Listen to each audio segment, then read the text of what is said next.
Rajiv Kale sir as our resource person today. Sir has completed his MSc and PhD from NDRI currently senior scale scientist. Am I audible, sir?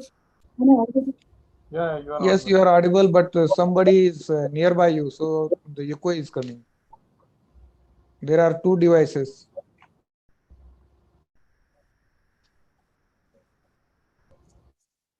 Now is it okay, sir? Yes, it is okay. Okay, sir. Sir has completed his MSc and PhD from NDRI Kernel and currently working as senior scale scientist. And sir has received a gold medal award for outstanding PhD thesis research work of the academic session 2016 and 17 in the field of social sciences and management from NDRI Kernel. And sir also has received gold medal award for securing first position during the academic session 2009 and 10 in the field of social sciences and management from NDRI Kernel. And sir has developed so many technologies, and in that mobile app farmer to farmer extension model and documentary video film of ICAR Atari Jodhpur. And sir has also undergone so many training programs and workshops. They include zonal workshop come training on pulses under NFSM during 24th to 25th October of 2016. And sir has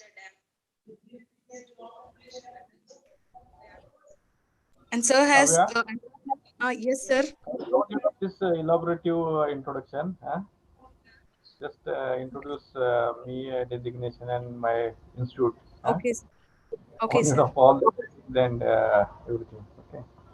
Okay, sir. Okay, sir. Okay, sir. Today, sir is going to deal with technology transfer concepts, yield, and FLD and OFT in relation to transfer of technology. And also farming system research and extension and participatory development approaches. And I over to Dr. Rajiv, sir, to continue this session. Thank you, sir.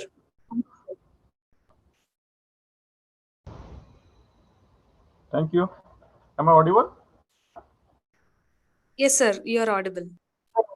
Okay. Thank you, Kavya, for your introduction. And I welcome you all in my today's presentation. We'll start with the PPT. I'll share my screen.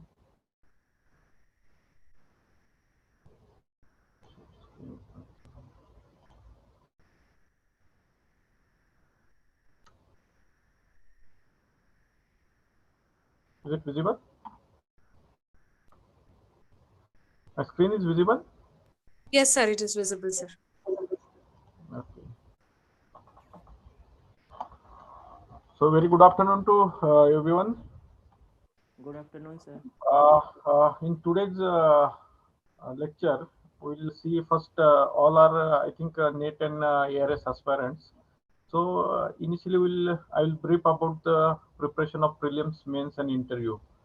How you have to face this NET ARS examination and how to tackle this exam.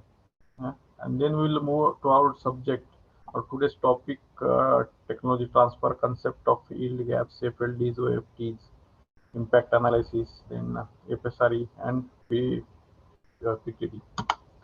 So when you are going to prepare for ARS or NET examination, NET is a integral part of this ARS. In the prelim itself, you can crack your NET examination. So when you are aspiring for the agriculture research services and you are starting the preparation, so before starting, what you have to understand that what is the pattern of your examination, how you are going to study it, what should be the strategy for the study.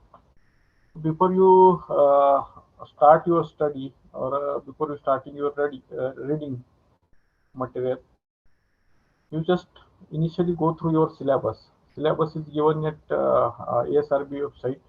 You can go through the syllabus of your subject. Then take some recommended books. Some ICAR published books are there, or some famous recommended books are there. Anybody can give the list of the recommended books, or else in this tutorials, Manor sir will give you all the recommended books. And again, third part is the question papers. If you have the previous year's question papers, you can easily understand the pattern of your uh, examination paper in prelims as well as mains. If you study previous years, at least 5 to 10 years question papers, you will get to know the on which areas they are focusing more and which is the important aspects in the syllabus. So if you look at the prelims pattern, in prelims all are objective type question. In mains there are different types of questions like objective, then short answer question, long answer question. Accordingly you have to prepare. So to crack the exam you should have thorough planning before going to the to face the exam. Thorough planning means how much time we need or we have for the examination. If your exam is after 1 year,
Hello, sir.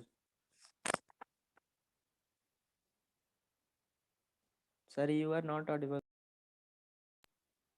Sir, you are not audible, sir.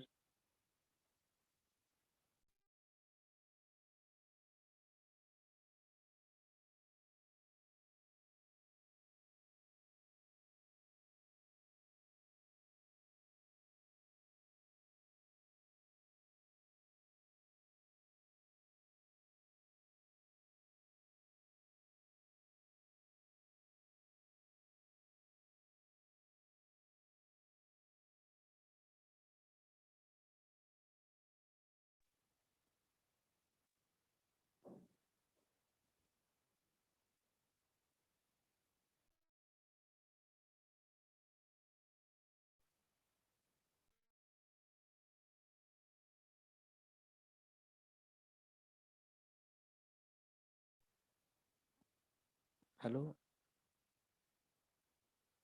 Nagesh. Hello, Nagesh.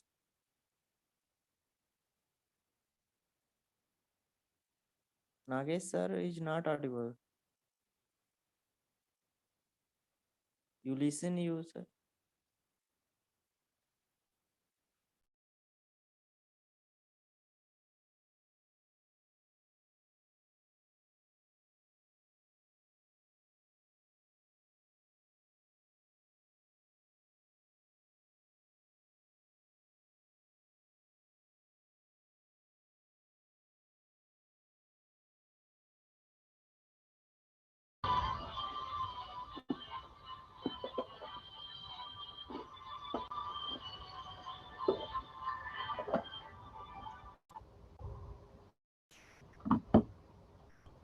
am I audible?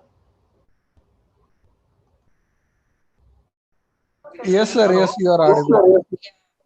Yes, Is it okay now?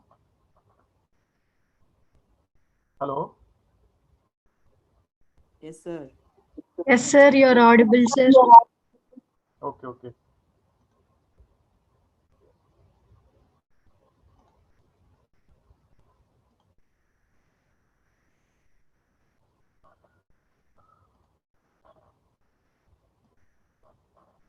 So this should be your tactics for cracking your ARS. time management should be there, then accuracy, practice, and make a schedule of revision and test. Practice is more important because how much you study, then it is more important that how you are going to face your exam within a 2 hours or 3 hours, whether you are going to solve all the questions, how much is the accuracy of your solving questions, and how much score you will get.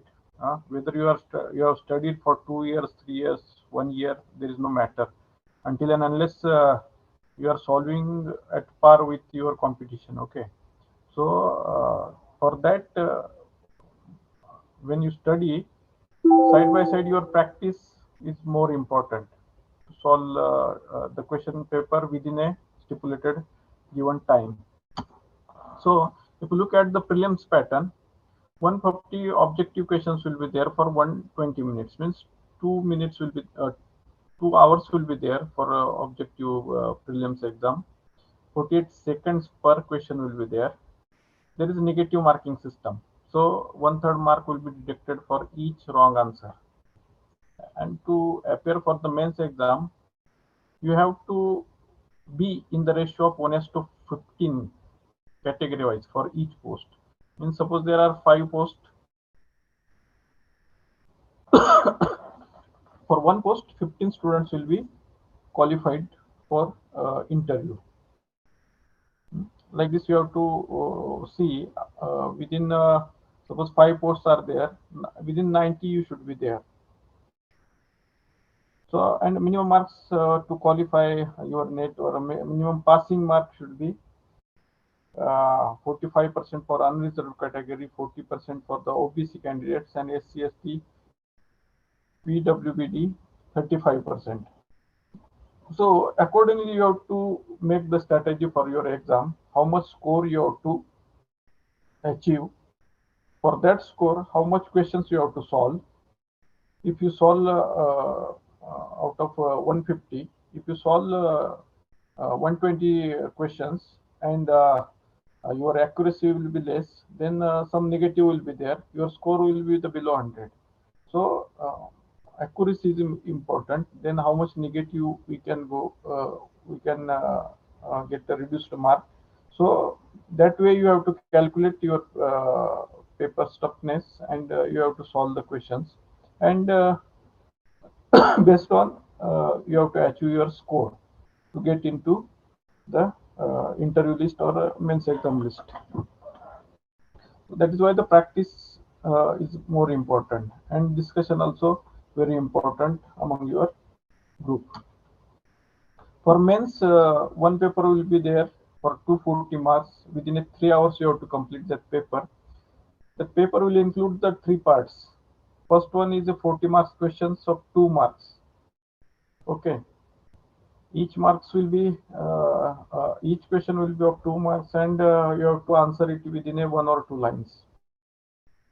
Second part is 20 questions will be for 5 marks each, and it requires 1 or 2 paragraphs, so 100 marks will be there.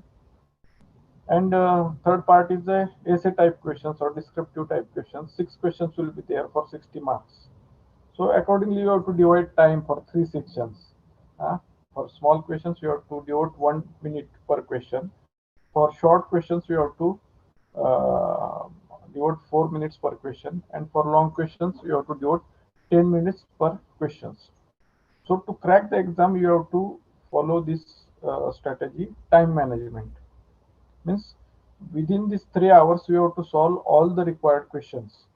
Otherwise, you will not go, break the your entry. Because if you miss 1 or 2 questions, that means total if you lose essay type questions, 2 questions you miss, 20 marks you will lose. You will get 0 marks out of 20 for 2 questions. You will be out of competition. That is why each and every questions you have to attempt. All questions you should solve. Your handwriting should be legible. Handwriting, that is why try to solve the question paper before your examination. Before your examination, 8 to 10 days, you just try to solve at least 2 to 3 papers for mains examination. Keep that watch in front of you. Within 3 hours, how much questions we can attempt, how much questions we can solve, and how it is. Is it legible? Or in next day, you just read your own question answer paper. Okay, how you have written the answers. Then you will come to know the what are the lacunas when we are writing the answers, and or else you can give to your other friends to give marks to your answers. Then you will come to know the where we are and where we have to go. You will automatically come to know the where what are the lacunas and where we have to improve. Then while writing the answer, highlight the important points like subheads, concept, authors, like important words you can highlight. Handwriting should be good. Then when you are writing the descriptive type questions, there should be a 3 parts: introduction, body, and conclusion. In introduction part, you have to give concept, definition, or any person behind this concept. Okay. In body part, suppose some steps they have asked, some types, components, methods, theory. It should be come in the body part. It is the main content of your question. Again, in that body part, you should add some diagram or flowchart. Give some example to apply this concept or this method in real life situation, and underline this important subjects. And in the last 2 lines, you just conclude what it intended to say. What is the conclusion of your answer? So these 3 parts, apart from these 3 diagram and example, these 5 aspect, if you cover in your answer, nobody will reduce your mark. Okay. So like this, you just strategize your answer writing skills. Okay. Then lastly, Viva. Viva will be, or interview will be 60 marks. Okay. To prepare for the interview, you just prepare your subject thoroughly. Means you have to conceptually clear about your subject. To get conceptual clarity, you just discuss among the friends. Okay. When you studying any topic, you just read it, then discuss it with the friends and get the conceptual clarity. For introduction, for interview also, you just sit on the chair and ask your 3 4 friends to come sit in front of you and ask some questions by giving by your biodata to them. Then they will ask some questions. You can get habit of developing your skills of interview. Like this, you have to practice with friends. And during the interview, you should be the confident. Your presence of mind will be checked. Your quality of answers will be checked. Your subject knowledge will be checked. Again, your personal biodata also they will ask. So overall, 360-degree angle you have to think, and you have to prepare for the interview. Okay. Like this, you can study for your ARS prelims, mains, and interview. And now just focus on the subject. The topic which is given to me is a transfer of technology, FLDs, OFTs, impact assessment. These things we are going to see now. The technology transfer, the concept itself, if we look into the technology, technology means it is a broadly defined as a entity. It can be a material or Raju? immaterial. Yes, sir. Sorry for disturbance, but your slides are not moving. Slides are not moving. Yes. Okay. Can you please make a slideshow?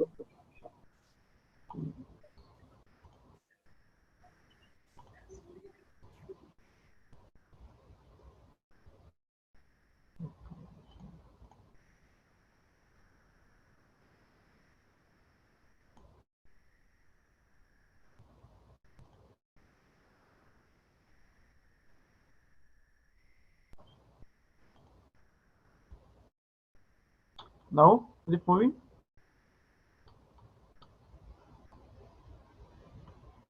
Excuse me, sir. Slides are moving now? Yes, now they are moving. Okay. So, if you look at the terminology, what is the technology? Technology can be a material or immaterial.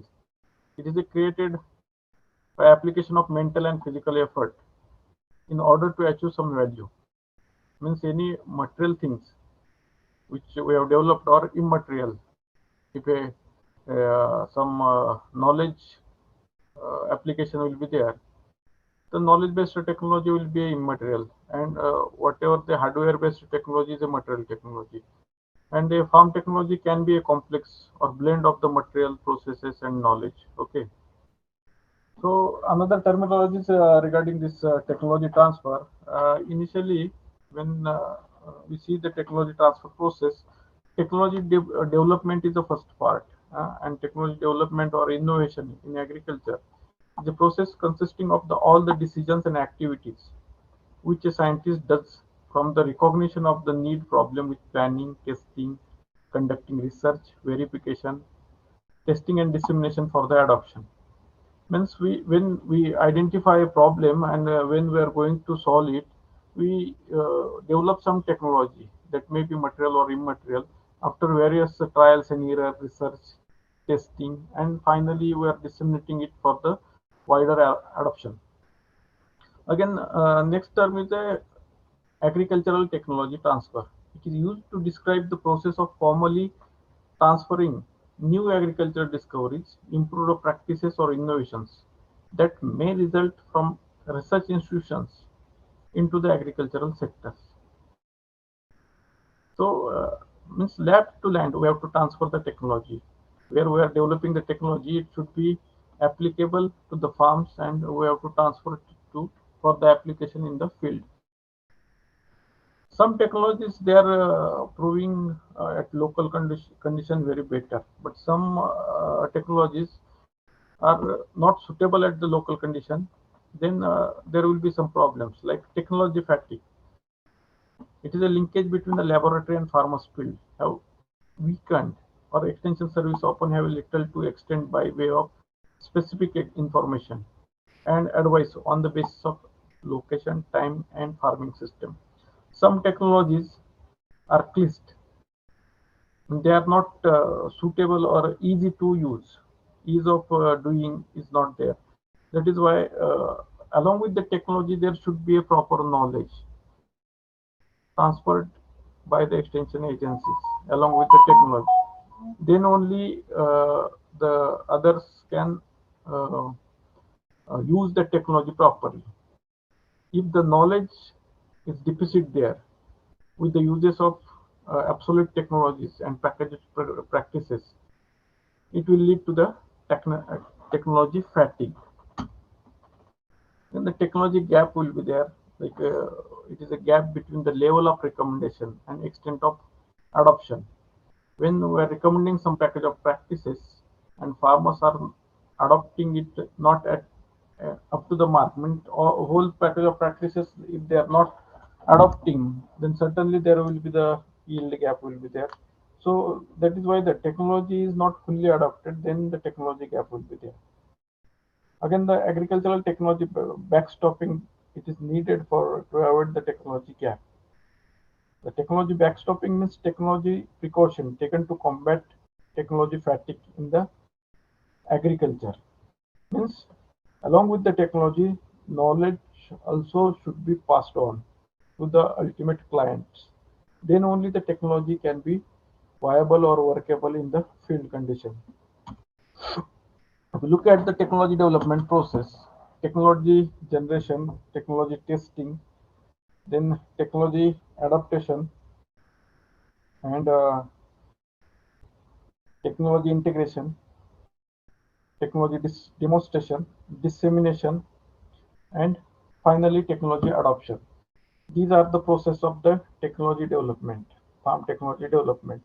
So in this process, first four steps: technology generation, testing, adaptation, integration. At these stages, technology assessment and refinement will be there, and frontline demonstration. These are the part of the extension agencies. When technology is generated, that technology should be tested at the farmer's field.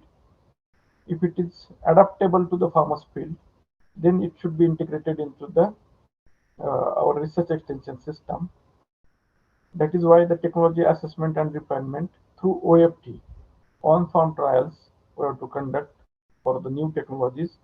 And if these technologies are proven, then frontline demonstration of these technologies should be done at the farmer's field. And when it is suitable to the local condition, it can be uh, demonstrated at larger scale. If we look at the process of technology development, technology generation, technology testing, technology adoption, adaptation and integration and demonstration. So testing, adaptation and integration, it is a assessment and refinement. When we generating any technology in the laboratory, it should be assessed or tested in the field, whether it is adaptable to the local condition, whether it is integrable to the this research extension system, and if there are any lacunas, we have to refine this technology to make it adaptable at the farmer's field. That is why the on-farm trials were conducting. And when this technology is proven, that technology will be demonstrated under the scientist supervision. That is the frontline demonstration. And if it is proven, then the technology will be disseminated for the wider adoption through various extension activities. So in this OFT process, we can give the feedback to the research system, and when we are going for the frontline demonstration, it will again a feedback to the extension system to carry forward the technology to wider clientele group. So this technology generation and transfer, in this process, technology is generated from the research institutes or universities. It will go to the frontline extension, means like KVK, university system, line departments, like this. KVK and universities, they are testing this technology in frontline extension like OFT and FLD. Then it is going for the technology adaptation for the frontline extension, means KVK and universities. Then it will be integrated for field evaluation, or uh, when it is integrated, evaluated, and then it is widely disseminated through the line departments. This is a mainstream extension. The frontline extension system, the main agency in frontline extension system is a KVK, Krishi Vigyan Kendra. So various mandates of Krishi Vigyan Kendras are there for dissemination of the agricultural technology, proven agricultural technology. So main components of these activities are OFT, on-farm testing. When a new research is coming in the research institute, it should be tested at the farmer's field first to check the suitability and their potential at farmer's field for local condition. And again, what is the refinement? After assessing that technology, what should be the refinement? That feedback will go to the research institute. When it is proven, it will go to the demonstration to the farmers, field frontline demonstration. Frontline demonstration, the demonstration should be conducted under the guidance and supervision of the scientist from the research institute or Krishi Vigyan Kendras to see the potential of that technology for further wide dissemination. Again, other activities are there like demonstration, field days, trainings, capacity building, melas, like this other activities also KVK are conducting, and dissemination of the information through ICTs, various technologies. The information about the technologies we have to disseminate through the information and communication technologies. Again, trainings to build the capacities of the farmers, we have to conduct the trainings. So these are the activities of the frontline extension system, that is mainly Krishi Vignan Kendras. So Krishi Vignan Kendras are conducting OFTs and FLDs for technology assessment, refinement and dissemination. So when we have to conduct OFT and where we have to conduct the FLD, when the technology is new, it is not tested in the field, then we have to do technology assessment and refinement through OFT. And if it is proven in OFT, it should go to the FLD. Suppose in the field level some problems are there. If solutions are available for these problems in research institute, then we have to see whether it is working at the local condition. If it is working, it should be go through the FLD, and if the farmers agree to it, then it is farmer can adopt it. If it is not agreeing by the farmers, we have to conduct the FLDs for convincing to the farmers. If that solution is not working in the farm field level, there may be the problem of technology or either problem of management. So we have to identify the problem, and same feedback we have to give to the research institute. If it is a management problem, we have to guide to the farmers.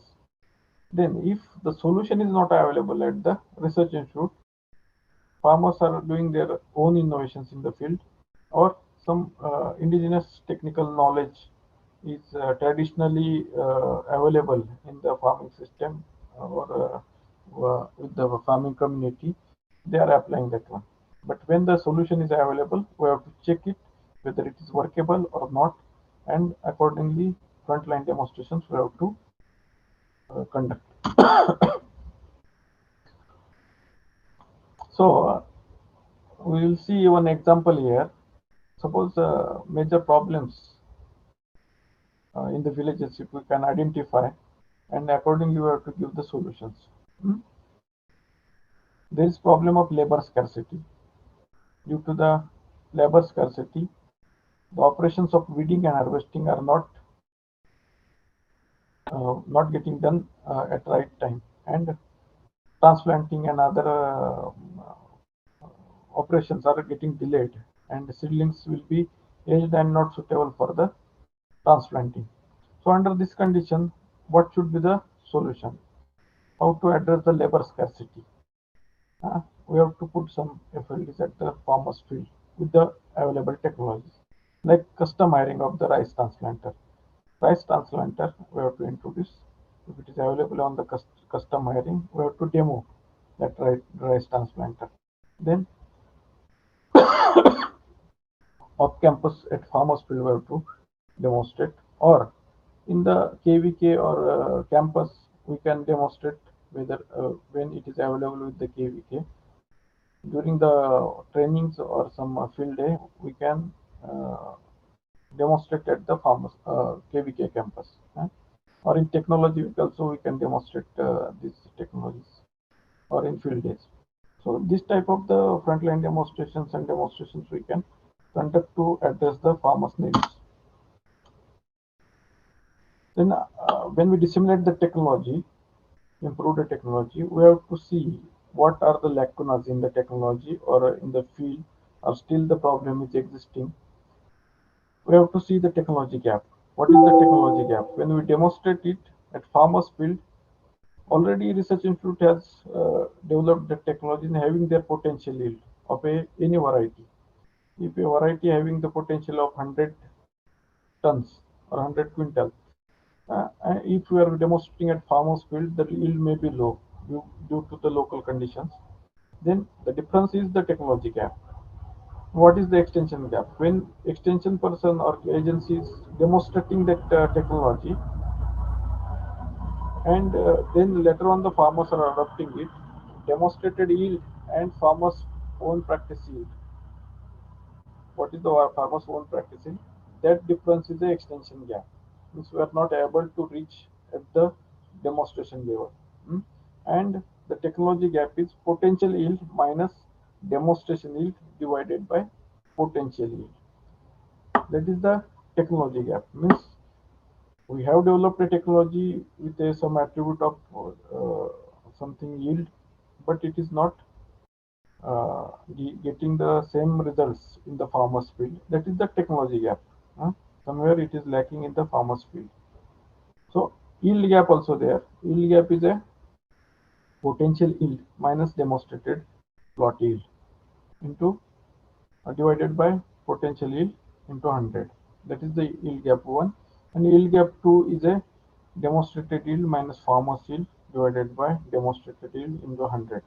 So at two stages we can identify the yield gap to check it is the technology gap or extension gap.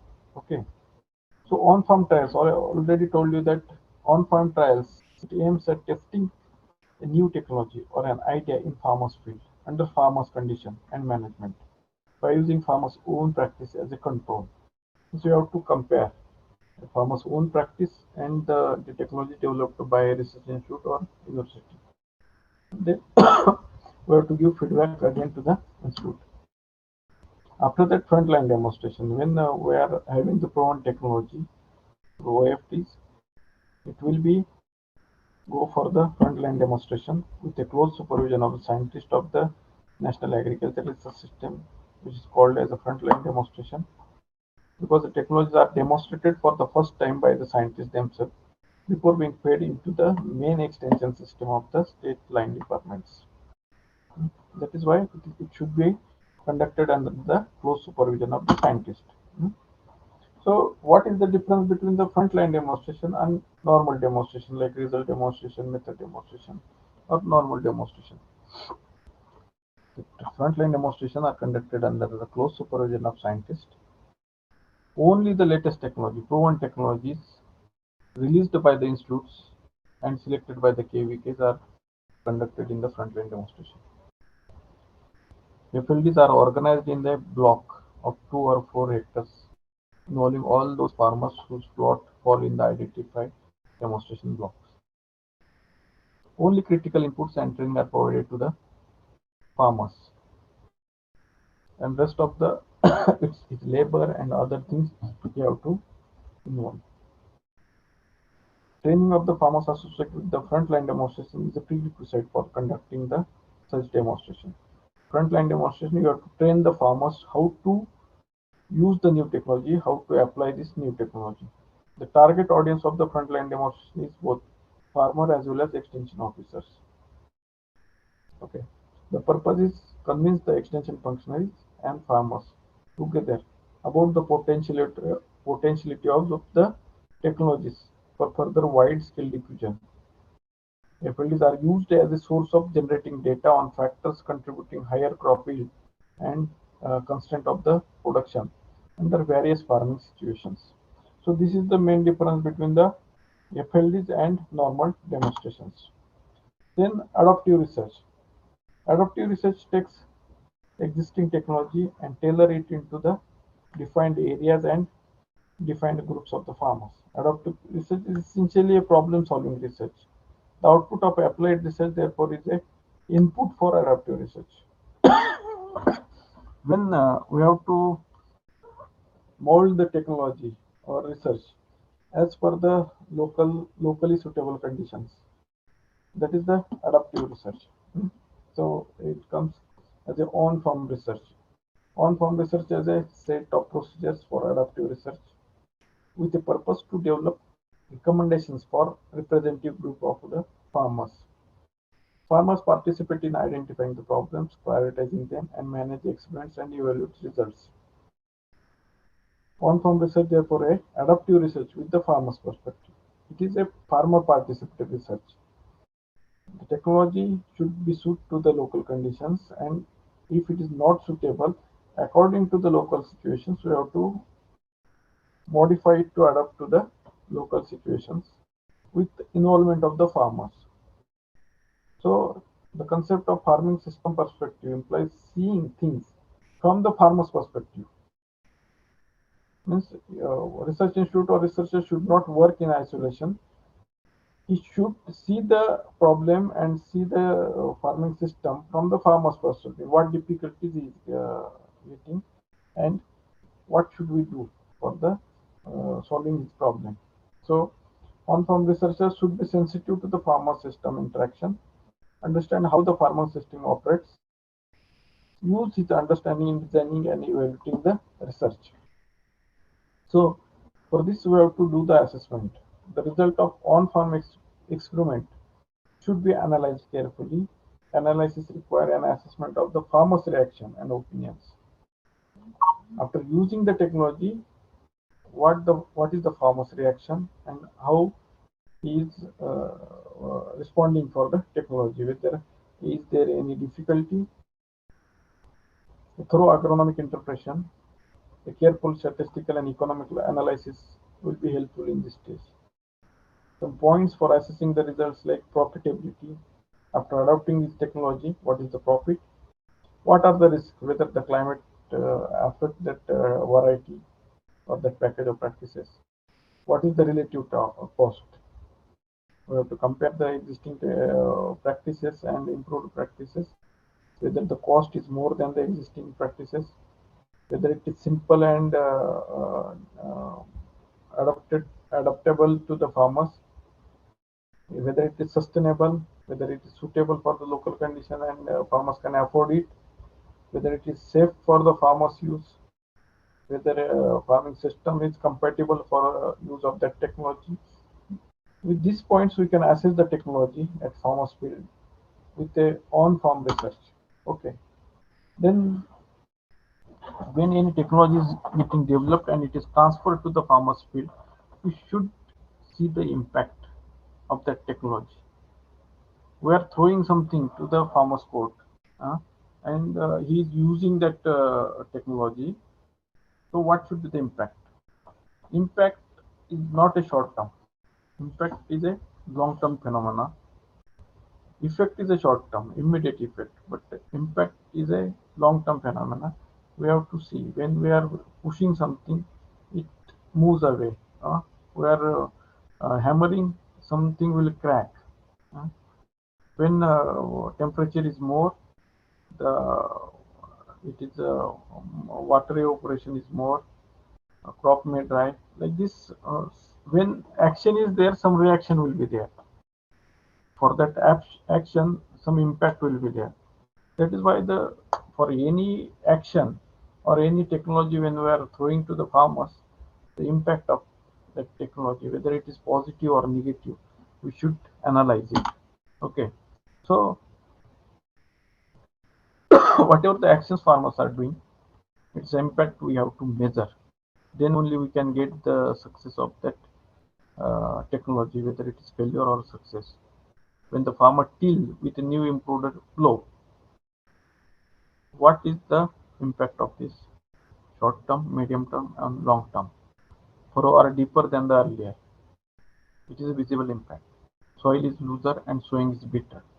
But this is the output, immediate output or immediate short term impact.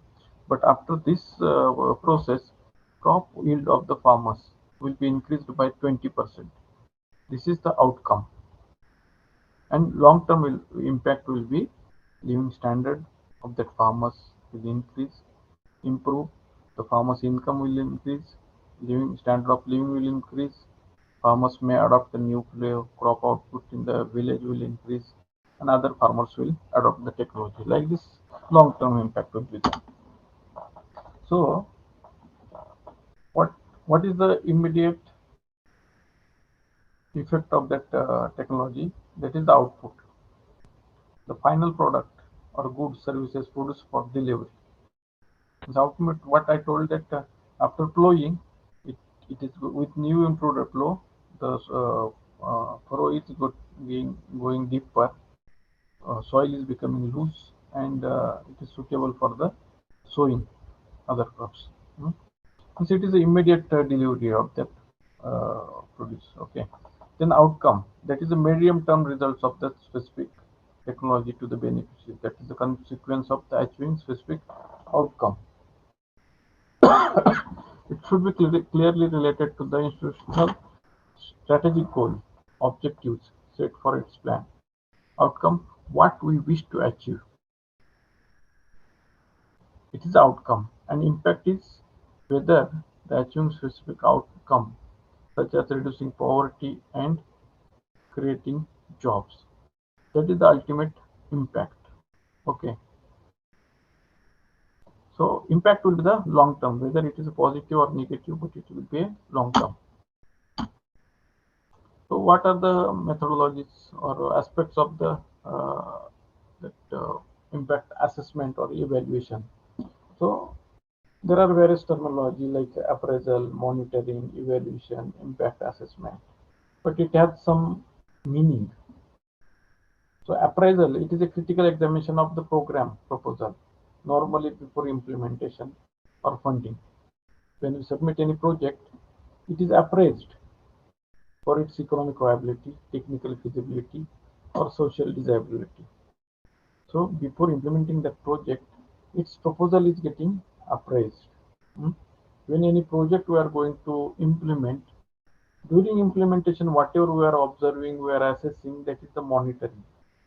And after, at the end of the program, we are evaluating the outcome of the program, that is the evaluation. Okay. So what is the difference between the monitoring and evaluation? Monitoring is a continuous process. It starts and ends with the program. It requires immediate use and mid-course correction, done by implementing agency or personnel. Quick but cover all units, it correcting and managing, and symptomatic early warning system. But evaluation is a one-shot operation. At the time of concluding your project or midway, also we can evaluate the project. Used for future planning, replication, and expansion. It is usually done by the outside agency, and it covers in-depth aspects of a sample. And it is a learning process for the future upskilling. And it is a diagnostic. And monitoring, when we find any symptom, it is an early warning system for correcting that.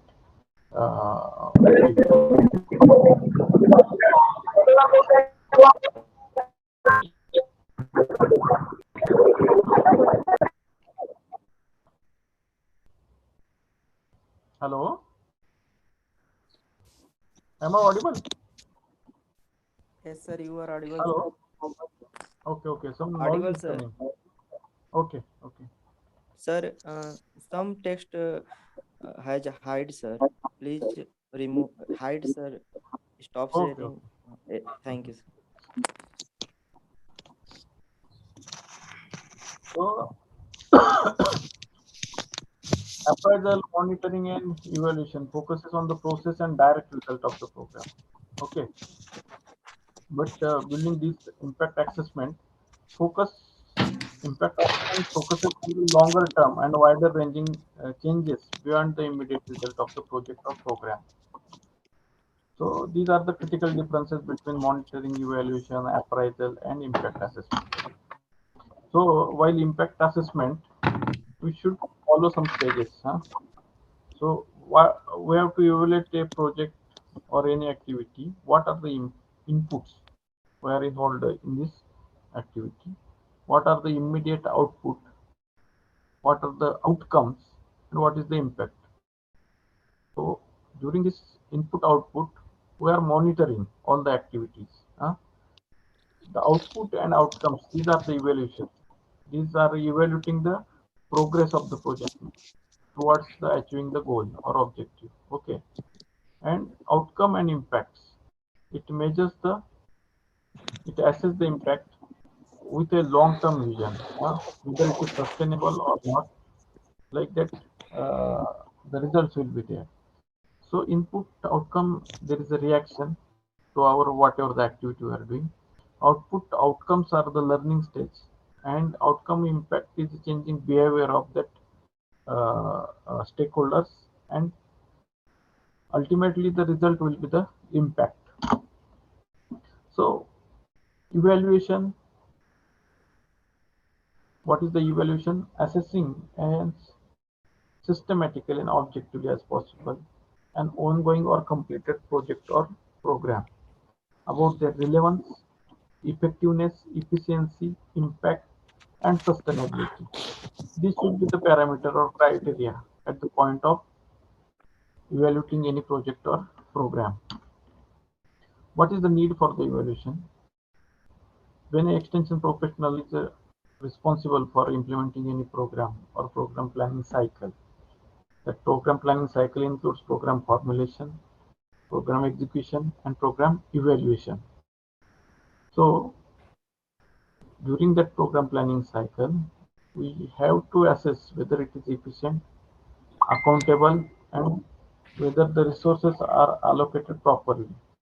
Because the funding agency want to know what they have done with their money, whether it has utilized for the proper cause, are the program effective or productive, why should we continue to fund the extension program and projects, and how will you improve or terminate the ineffective project or program. When the project or programs are not effective, then the funding agency will stop the funding to that project, and they can go for the rejection of that project if it is not effective at the farmer's field. Then program evaluation provides answer to those questions and provide empirical evidences. That is why the evaluation is important, because all these questions will be answered through the evaluation only.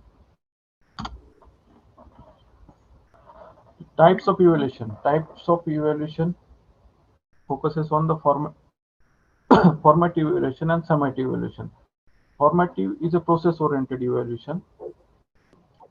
During the program development stages, process evaluation will be there. It may be midterm appraisal. During the midterm of the program, it will be evaluated. Then summative evaluation will be there at the end of the program when it achieves its stable state of operation. It may be ex post evaluation or outcome evaluation. So these two types of evaluations are there. Again, by the agency also we can categorize the evaluation by internal agency or external. Those institutes who are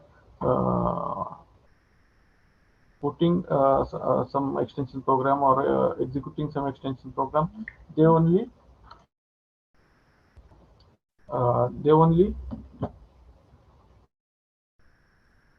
evaluate that program, and external agency, some third party will be evaluating that program. Then by stage evaluation also there, ongoing evaluation during the project. Terminal evaluation will be the after completion of the project, and ex post facto evaluation will be the after some time after completion of this project. So these three stages we can evaluate any project or program.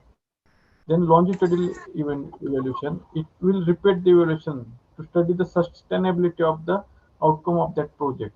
Periodical evaluation will be there after concluding the project. So to evaluate any project program, there can be the two types of division: through project or post project evaluation. Here we can have some baseline data. Please mute yourself. Have the benchmark. And post-project study, we can study after the project what is the remarkable difference after concluding the project. So pre and post evaluation we can do with or without beneficiary, non-beneficiary, demo group or control group. We can assess the both way. We can evaluate our impact of the program. How to conduct program evaluation? So first stage is the writing evaluation proposal. What is the need of evaluation, whether it is economic, technical or social parameters. Research questions, what are the research questions, what are the objectives, and what are the methodologies and tools. So for in extension generally, or some proven methodologies are there, like Bennett hierarchy method, logical framework analysis. These methodologies we can use for the evaluation or impact analysis. Then what is the budget for the evaluating the proposal? Designing the evaluation survey instrument like interview schedules or questionnaires with certain ethics. Then analysis of that collected information in spaces, pre-testing, recording and data collection, data entry analysis, and writing the evaluation report and communicating the findings. These are the step to program evaluation. So some methodologies are there like a logical framework approach. In this approach, how we are going to evaluate any program or project or any impact of the technology. Inputs, what is the investment of the program? In outputs, what are the activities and participation of the farmers or beneficiaries will be there. And in outcome, we are seeing the short-term, medium-term and long-term outcomes. So if we consider the short-term outcome, the changes in knowledge, attitude, skills, and other attributes like opinion, motivation, behavioral intent. That in short term we can assess. In medium term, what are the behavioral changes? Whether there are changes in decision making, policies, social actions. In long term, whether the changes in conditions, social well-being, health and civic or environmental impact, economic impact will be there. That can be studied. Another methodology is Bennett hierarchy of evaluation. 7 stages are there, like a logical framework analysis. Here we are assessing the program in 7 stages, like input, resources dedicated to the program, such as money, then second level activities, whether the participants involved in the activities, what is their level of participation, what is the how they are responding to the program, and what attitude, knowledge have changed with this involvement. At the fifth level, changes in knowledge, attitude, skill, and aspirations will be checked. Then, what is the behavioral changes in the practices of the farmers in terms of adoption, in terms of their skills of handling the new technologies. Then, at seventh level, the end results or impact on long-term goal or conditions will be studied, whether their socio-economic conditions will be improved, the environmental economic impact will be there. So with a small example, we will conclude that Bennett hierarchy. Suppose a KVK is conducting some activities like OFT, FLD training programs with some funds from ICR. So fund is utilized as a resources for the KVK activities.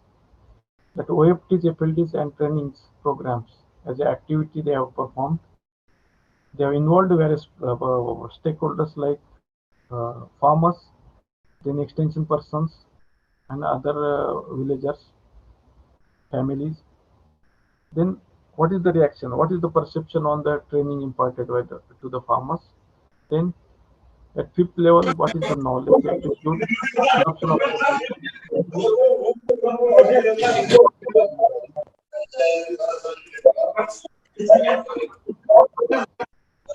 knowledge, attitude, and adoption of the farmers in terms of the paddy or groundnut varieties if you are giving. And what is the adoption behavior of that management practices, whether what extent they are adopted. Then end result will be the livelihood security to the groundnut farmer or reviving rice cultivation through the resource efficient direct seeding technology.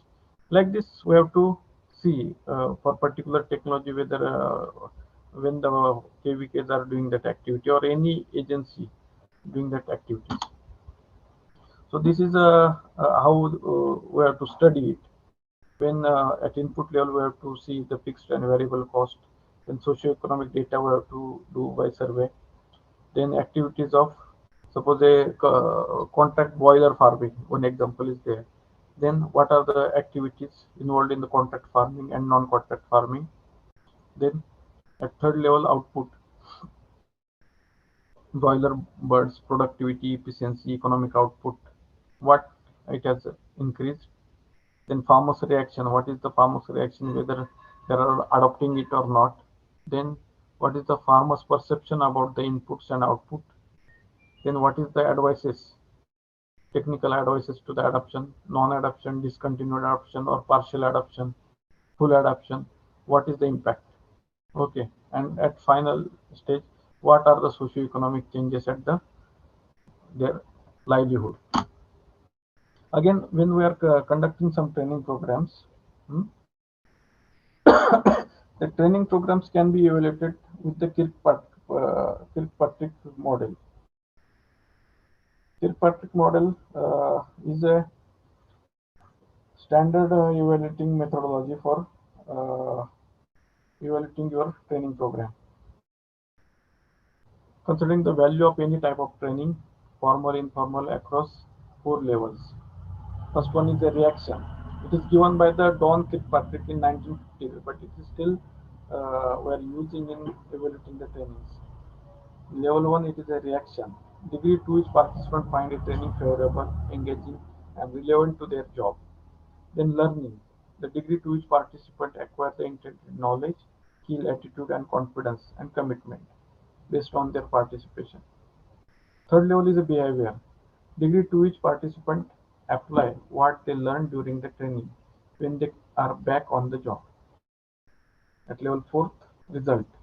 Degree to which targeted outcomes occurs as the result of the training and support and accountability practices. So this we can use for the evaluating the training program. This is the triangle of reaction, learning, behavior, and result. What is the reaction? What is the outcome of learning? What is the behavioral changes? And what are the benefits as a result of that training? So while measuring the impact, we should identify some indicators to measure the impact. Suitability, whether it is suitable to them, if they are using that, what are the reasons?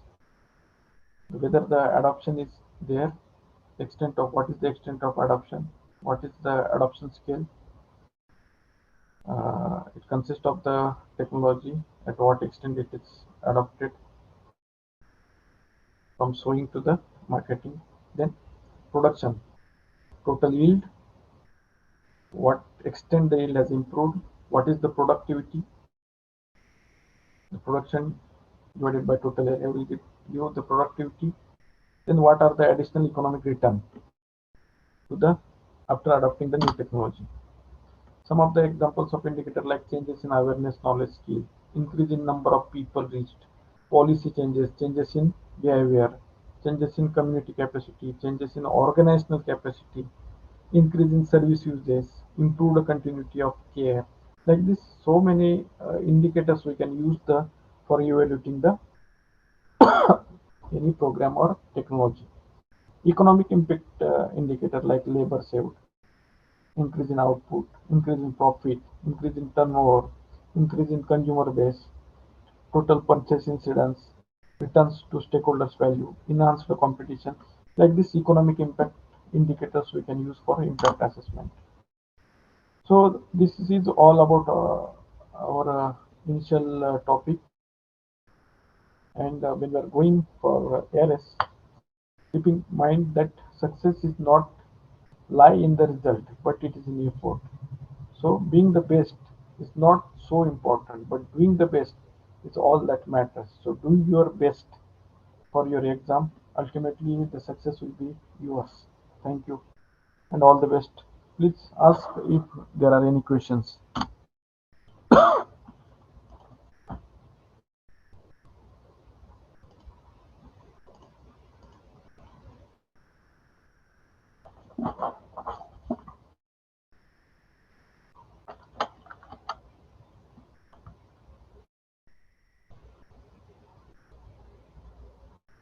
Hello. What on?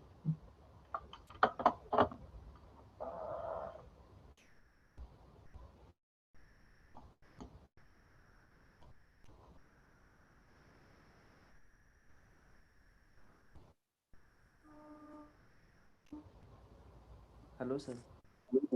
Hello. Sir, one question in the chat box, sir. Please see.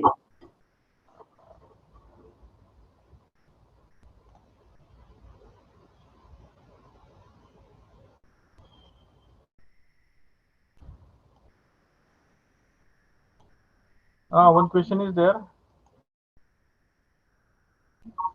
Which is the best method for technology transfer amongst the OFT, FLD, and training program? Okay. So I already told you that these extension methods were using at different point of time. Means OFT were using for the technology assessment and refinement. When new technology is developed at the research institute, it should be assessed at the farmer's field and refined as per the local condition. That time we have to use OFT. When it is proven after OFT, that technology which is suitable for the local condition, for their wide dissemination and to showcasing that technology, frontline demonstration we have to conduct under the supervision of the scientist. And training programs will be conducted to give the package of practices to improve the skill and knowledge of the farmers. For that, training program will be included. So we cannot compare these three technology transfer methods. It has their own time and value. Okay.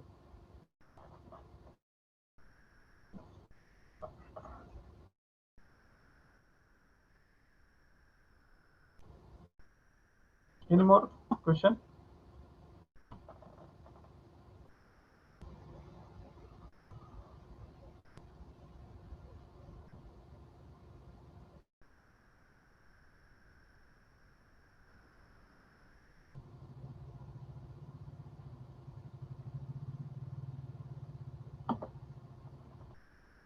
Hello.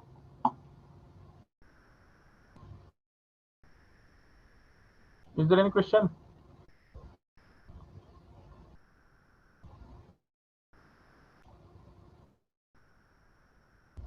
For previous year question papers, you have to search among your friends, or some books may be there. Those books having the model question paper or previous year question papers. From seniors, you can get previous year question paper or memory based question papers. Am I audible?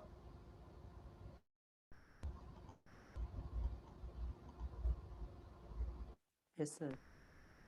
Audible, sir.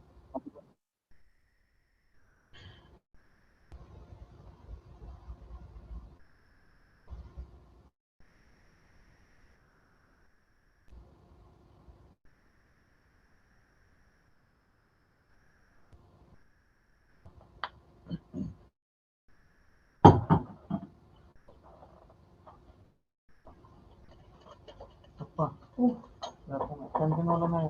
आज नाही उद्या नाही 2 दिवसात.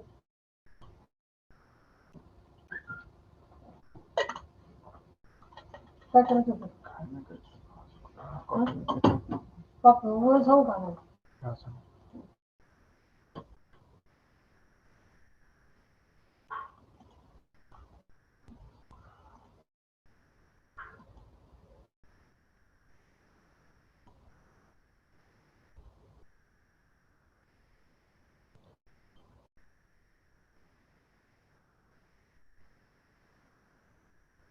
Shall we move to next presentation? Yes, sir.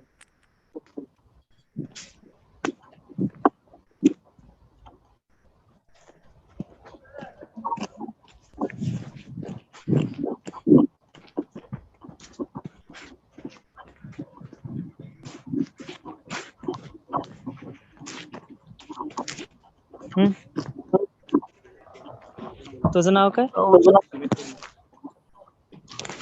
Sumit काय? सुमित, हा बोल ना. Notes बघू मी नेक्स्ट लेक्चरला सांगेन. नेक्स्ट काय आहे? सर लास्ट टाइम पण काय झालं ते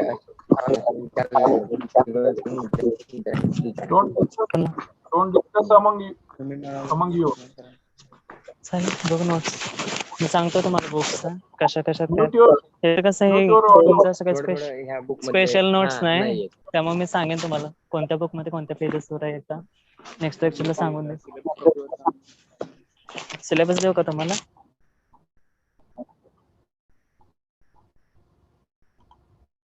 Okay, we'll move to our next presentation.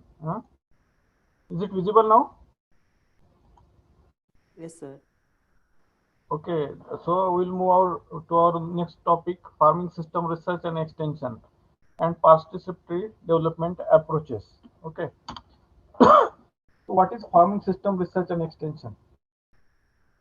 When you look at the farming, you should look it as a system, not an individual component.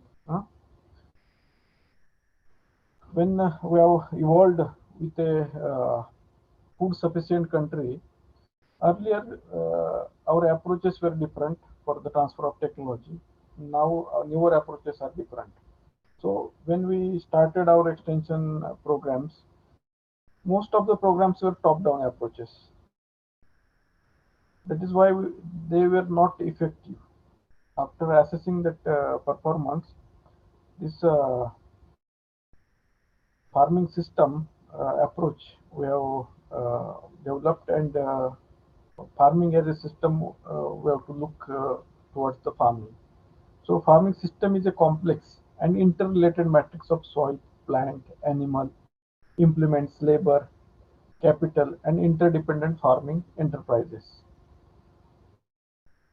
As I told, the earlier programs were failed due to the technology available did not fit to the need of the local farming system because of the top-down approaches. If it is technology not suitable to the local conditions, it will not be getting adopted and it not give the better results. Okay, and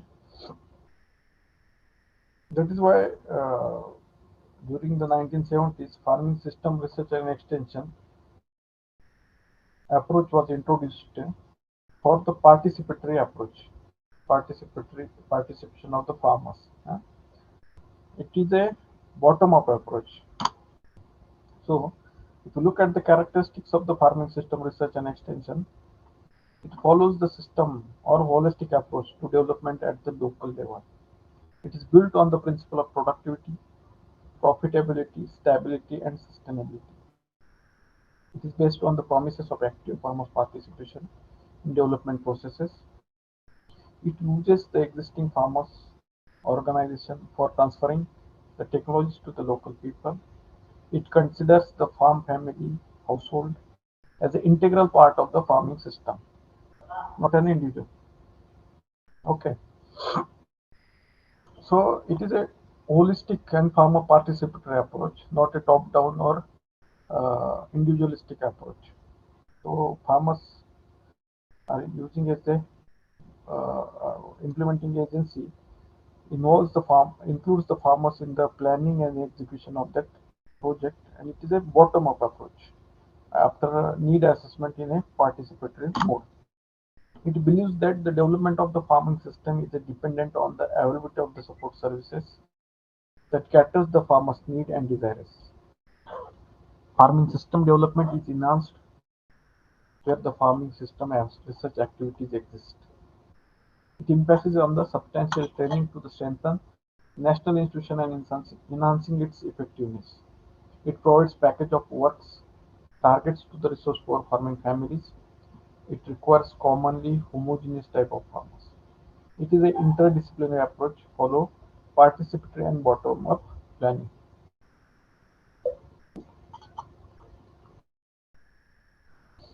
These are the characteristics of the farming system and research and extension. So farmer is at center of this system approach. All the agencies, education, research and extension, they are working for the farmer, and farmer is an integral part of the system. The component of system including farmer, they are interdependent on each other. So what are the activities in the farming system research and extension? So here, first basic step is selection of target and research areas. We have to identify the research problem in the local region, locality, with the participation of the farmers. With consultation of the farmers, we identify the research problem. We have to plan it and design it on farm research with the help of farmer and with their participation. Conducting trials in this farming system research and extension approach. 4 types of trials generally conducted. Research design and research implemented. It is a top-down approach. Research design and farmers implemented. It is also a likely top-down approach. But farmer designed and farmer implemented trials. And farmer designed and researcher implemented trials. These are the different types.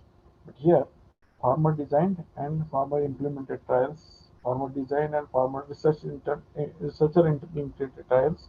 These are the more participatory, and we will get more success in these 2 types of trials.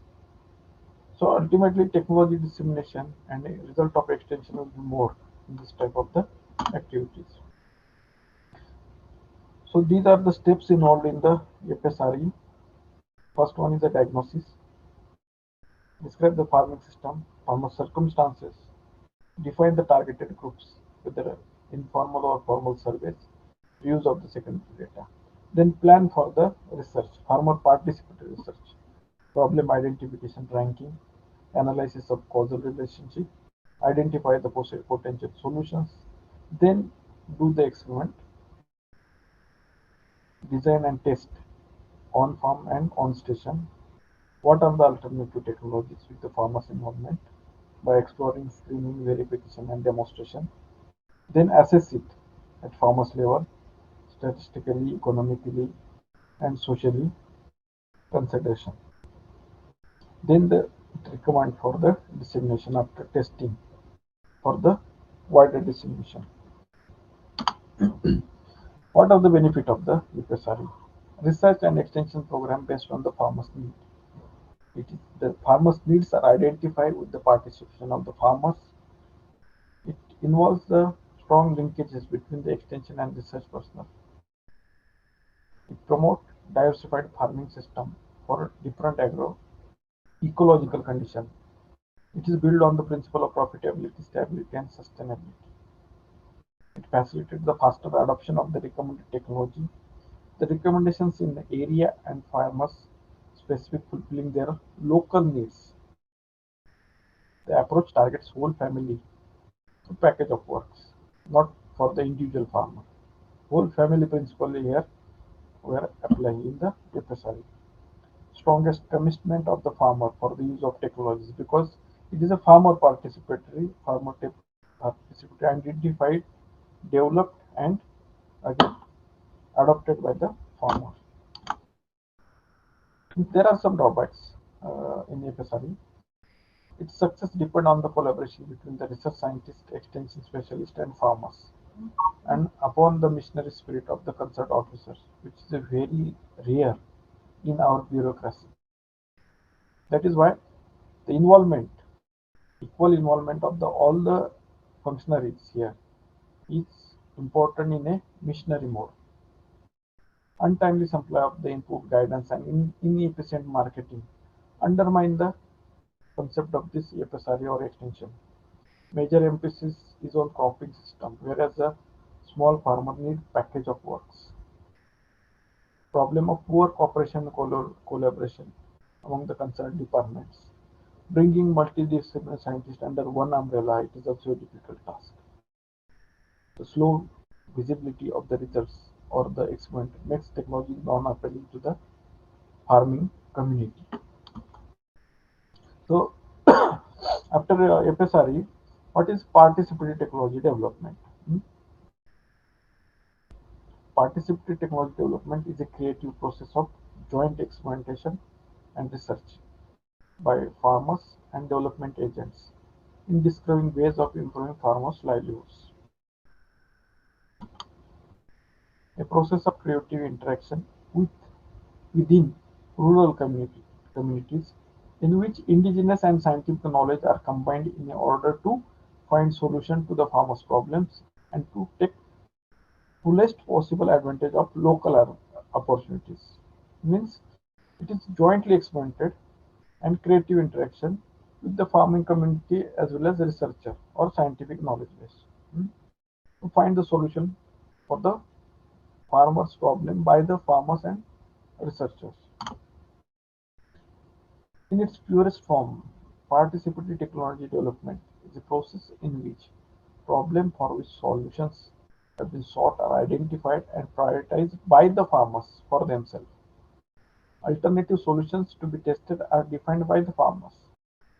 Design of experiment is decided by farmer. The implementation is done by the farmer, and monitoring is decided and executed by the farmer, and evaluation also done by the farmers. When full participation and involvement of the farmer is important in a participatory technology development. So, what are the silent features? Client-based. It is a client-based as it focuses on the client-led experimentation. So, who are the client? Farmers are the client. So, focus should be the client and its experimentation also through the client, that is the farmer. Relevant problem-solving measures are tested based on the local knowledge and resource base. Decentralized research technology development. Decentralized means it is not only involved research institute, but it also involved the extension, personal extension agencies and farmers at field level. Devolution of the more responsibility to the clients or the farmers. The farmers are more responsible in each step of the farmer participatory technology development. Salient features of the participatory technology development. Accountability and cost sharing. Means when we are doing the participatory technology development, inputs were supplying, some cost were bearing, but farmers should contribute from himself, like labor, land, capital assets.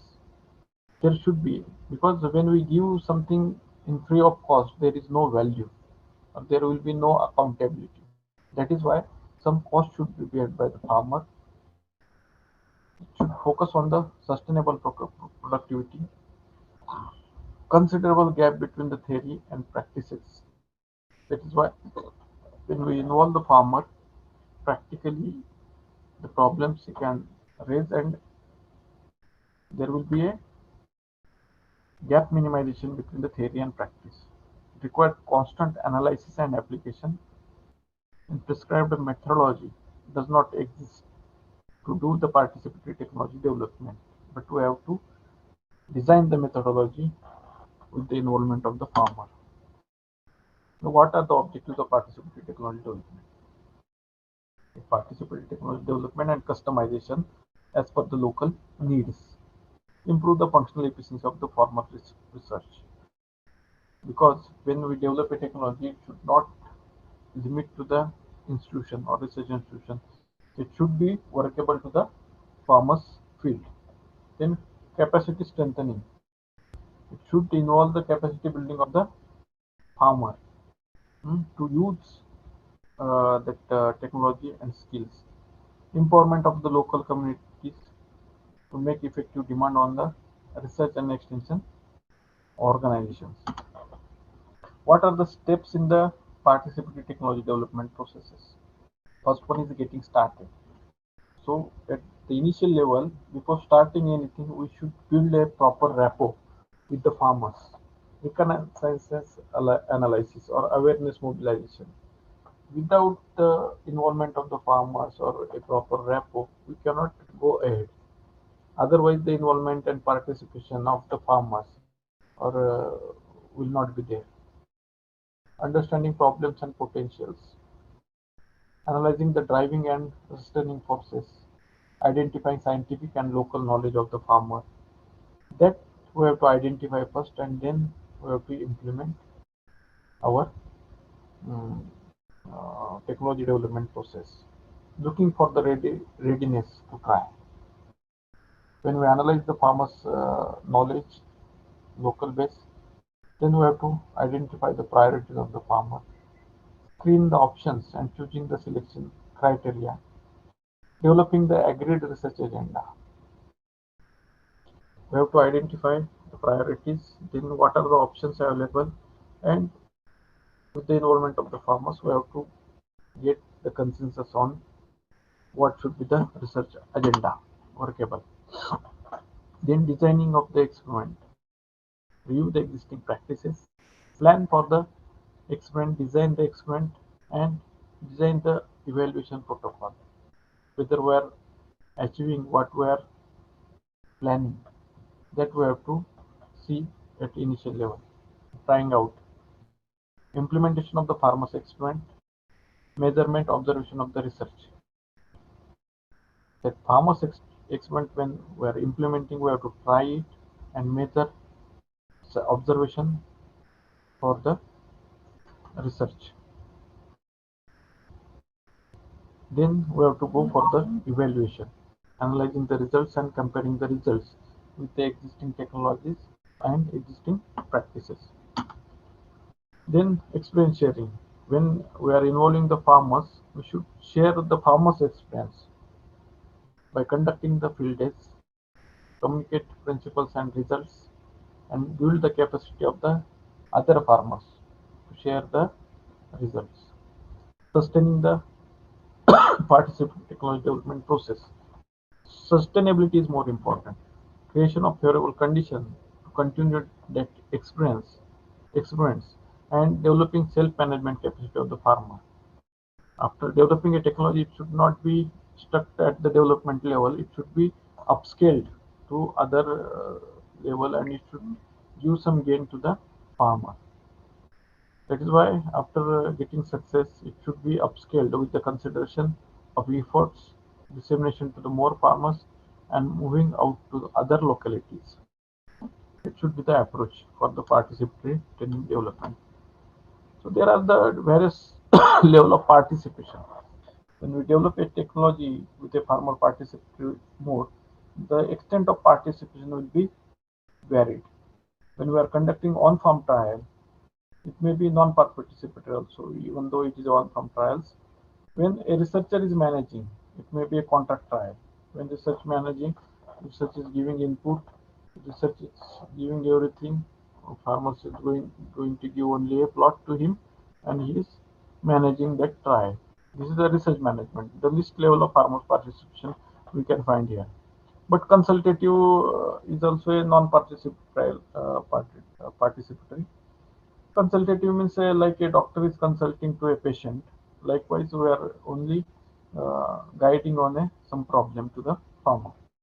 But farmer participatory research is a collaborative. When we collaborate with the farmers to develop something,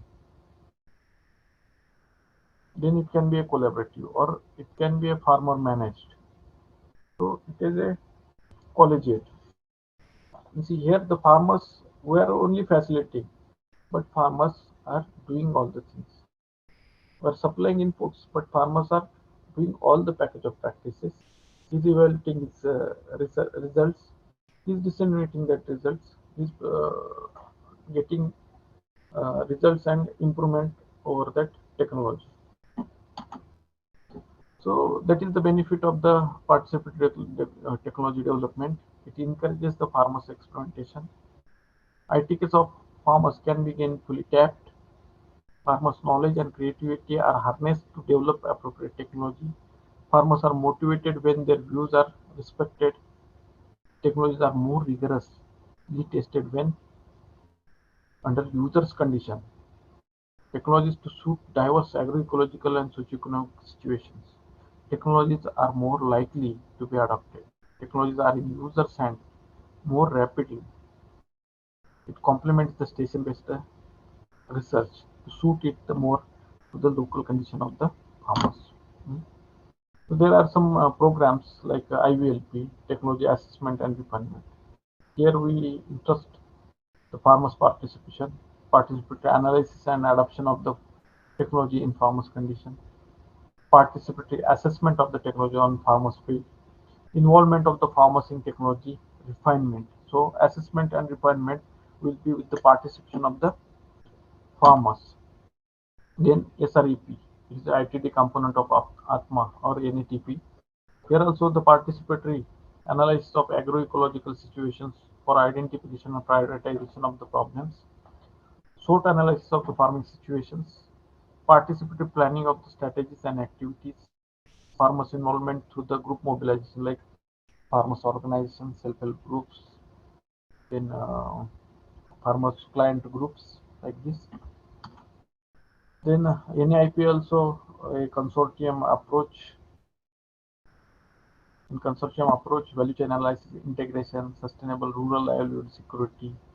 That components they have added with the partnership of research organization and farmers group, Panchayati Raj, private sector and other stakeholders. So it is a public-private and government partnership, people partnership. So it is more participatory with various stakeholders. And to sum up, involving the stakeholders in agriculture research is a strategic management issue. Participatory technology development has immense potential to complement formal research and thereby to develop appropriate need-based technology. It is essential to develop a few pilot cases of the participatory technology development to standardize methodology. Institutionalization of the participatory technology development necessitates the functional and structural changes in the NARS, and it is more effective than the top-down approach. That is why we are using the various tools for the participatory technology development for initially diagnosis or identification and prioritizing the problems, rapid rural appraisal, participatory rural appraisal, participatory need assessment, participatory learning and action, participatory monitoring and evaluation. These are the various tools we are using with the participation of the farmers. So I hope you come to understand the concept of FSRE and participatory technology development. I wish you all the best for your aspiration of the ARS. So dream it, wish it, and do it, and achieve your goal with passion. Thank you.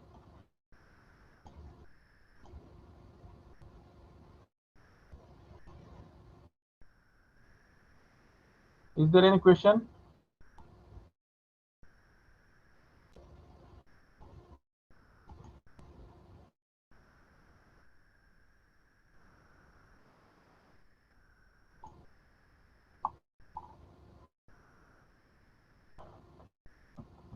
Do you have any question? No, sir. Yes. No questions.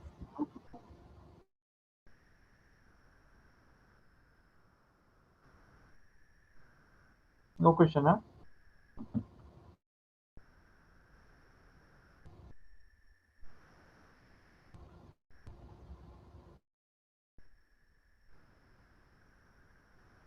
So thank you everyone. Thank you, sir.